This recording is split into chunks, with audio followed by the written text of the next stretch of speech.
We all want to be happy, but do we know what happiness truly means and what brings it about?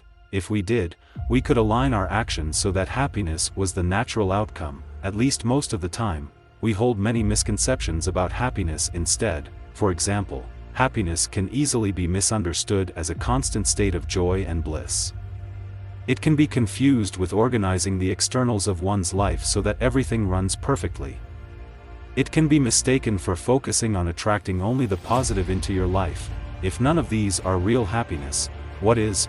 When we take a moment to look at those around us, we can see that the simple wish to be happy and to avoid suffering is the common denominator that unites us all. But often we confuse happiness with a momentary state of pleasure or passing feeling of joy. We look to experiences or material possession to bring us satisfaction. While this is sometimes the case, the sense of pleasure is never long-lasting. According to most dictionaries, happy means feeling or showing pleasure or contentment. It can also mean favored by luck or good fortune. I think it's time to evolve a new definition of happiness. Let's immediately eliminate the word pleasure from the definition of true happiness. As we have seen, pleasure can never bring a long-lasting sense of happiness, and it often brings suffering in its wake. Let's ditch luck and good fortune too, because they are usually transitory experiences.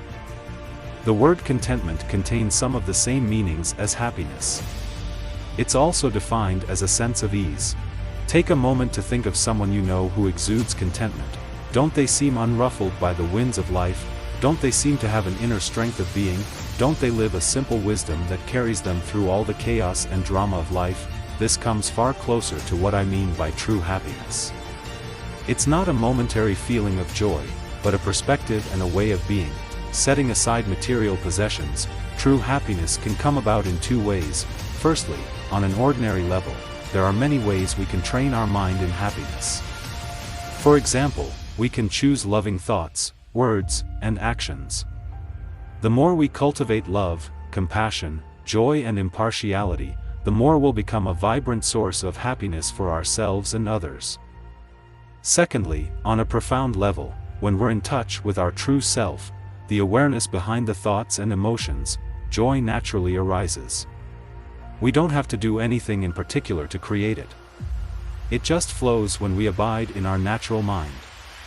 Other emotions may arise like sadness, anger, worry, or fear, but they won't stick if we become accustomed to simply resting in the clear and open space of our original mind. These two approaches to cultivating happiness are interconnected.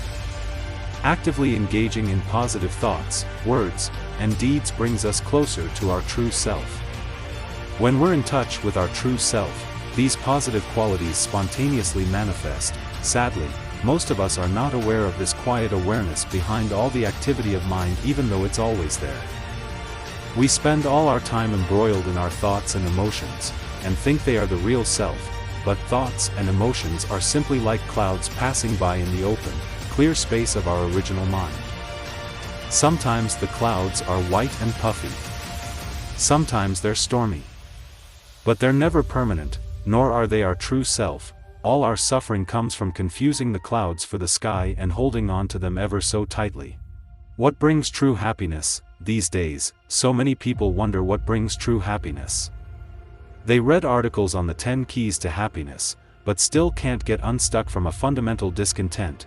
Yet, great spiritual teachers tell us the path to true happiness is a simple one: eliminate negative attitudes, actions, and words. All the ones that cause suffering for self and others, adopt positive attitudes, actions, and words. All the ones that cause happiness for self and others, reconnect with your true self, the wellspring of inner peace, compassion, and wisdom, through practices like mindfulness and meditation. Negative in this context is not about good or bad in a moralistic sense. It's about looking deeply to see which actions actually bring true happiness on the long run, and which ones bring suffering and unhappiness. Simple doesn't mean easy, however. We have a lifetime of bad habits to counter.